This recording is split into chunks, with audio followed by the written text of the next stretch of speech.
everybody, JC here with a quick T&I toy review, and today I'm going to take a look at the brand new Spawn Cygor figure from McFarlane Toys. Now I picked this one up the other day and I thought I would just give you guys a quick look at it. Now this comes in, it is a mega size figure, it's a bigger figure. It comes in the larger packaging with the window box. You've got the Spawn logo down below, the name of the character. On the side, you've got some cool artwork for the character, and then on the back, it just gives you a look at the actual figure. All right, let's get this open and take a look at what's inside. Okay, so here's a look at the figure outside of the packaging. Now, the only thing you get for an accessory is this circle figure stand like we get with all the McFarlane figures, which in this particular case is completely worthless. You don't need it. But it's just something that automatically comes with every single figure. But no other accessories with this figure.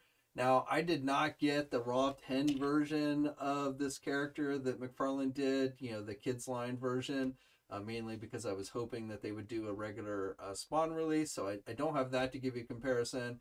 But just, based on images and everything I've seen for the Raw 10 one, this one looks like it's much more nicely detailed. You have a really nice sculpted head sculpt with the mouth open. They did a really good job with the teeth. The jaw is not articulated, so the figure is stuck in this one expression with the mouth open. But, it is definitely a very menacing looking expression. You can see his tongue, which is nice and shiny, and his bottom teeth as well. And then he's got these cuts throughout the figure, which is done with this kind of bright red paint. He's got the metal portion, the cyborg portion on the left side here, which has a nice wash effect with the red eye. And then you've got that all down the left side of the figure.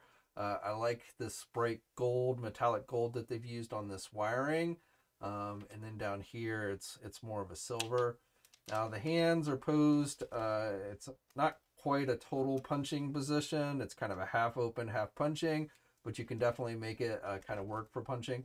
Now, one thing I don't like about this figure is you've got these wires here that go from the upper arm to the lower arm, and that limits a lot of the movement of this arm. You really can't, you have a hinge joint here, but because of the way that how short that wire is, you can't really bend his elbow without essentially stretching this to the point where it likely would break. So and again, with the rotation, you've got a rotation here at the elbow, but you can only rotate so much, or this wire. So I feel like it would have been better if they had done maybe from the bottom here at least over to the side so that he could bend his elbow.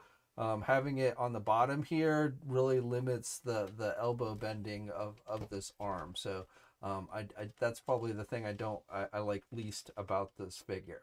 Now again, you've got some nice detailing with the fur. You've got these scars or stitched up cuts throughout the figure, which looks pretty good.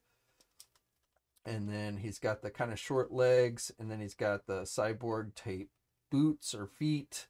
The toes are not articulated or anything, but they are nice and wide. So again, you don't have to worry about the figure falling over, even though again, they did give you that kind of worthless figure stand. Okay, so this figure stands at 9.5 inches tall. So he definitely has a good size to him. Now here's a comparison of the Violator figure, the mega figure that they did in the first wave. And you can see the size between these two is pretty comparable.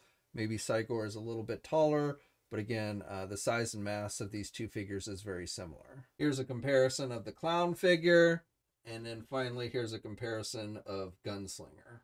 Okay, so for articulation, you can turn the head to the left and the right about that much, and then you can do the head kind of straight ahead, but you really can't do the head back because of this piece. It kind of blocks the head.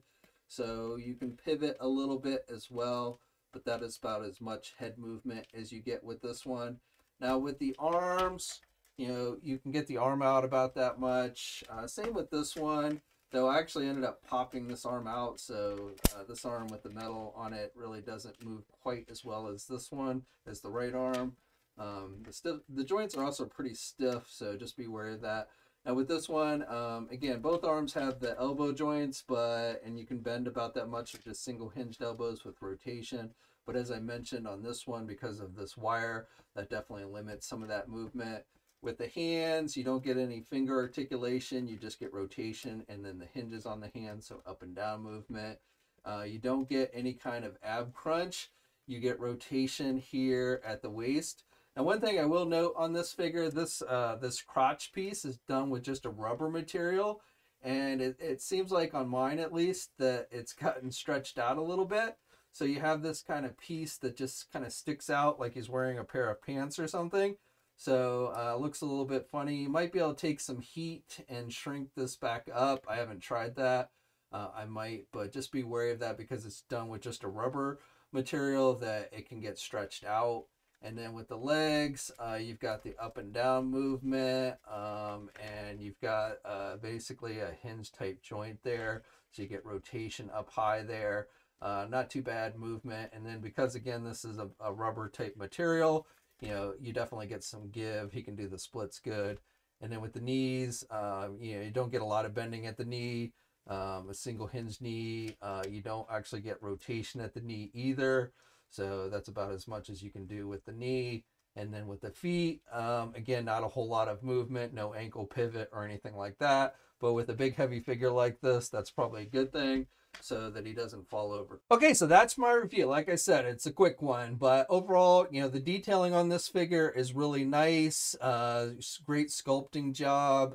Paint applications are really solid overall. The articulation is a little bit limited. I definitely don't like the placement of these wires on the right arm. I think they could have placed that a little bit better. And then also this crotch piece, which is made with just a flimsy rubber type material, seems like it can get stretched out pretty easily. So just something to be wary of. But otherwise, you know, nice size to it, nice weight to it, and, you know, the detailing, again, is just really nice on it. So I think, you know, if you are a Cygor fan, you know, this is one that you're going to want to check out, and I do think it looks better than the Raw 10 version that they did last year. So let me know your own thoughts about this figure down in the comment section below, and if you're so inclined, please like this video, subscribe to the channel if you haven't already, hit that bell notification so you're alerted every time I upload a new video. As always, guys, stay safe out there, and until next time, I'll catch you later. Hey, thanks for watching today's video, and be sure to subscribe to the channel if you haven't already, and hit that bell notification so you're alerted every time I upload a new video. And be sure to head over to the Toy News International and Marvelous News message boards communities. It's a great place to talk toys and win cool contests like $100 store credits to Big Bad Toy Store. And remember, action figures are great.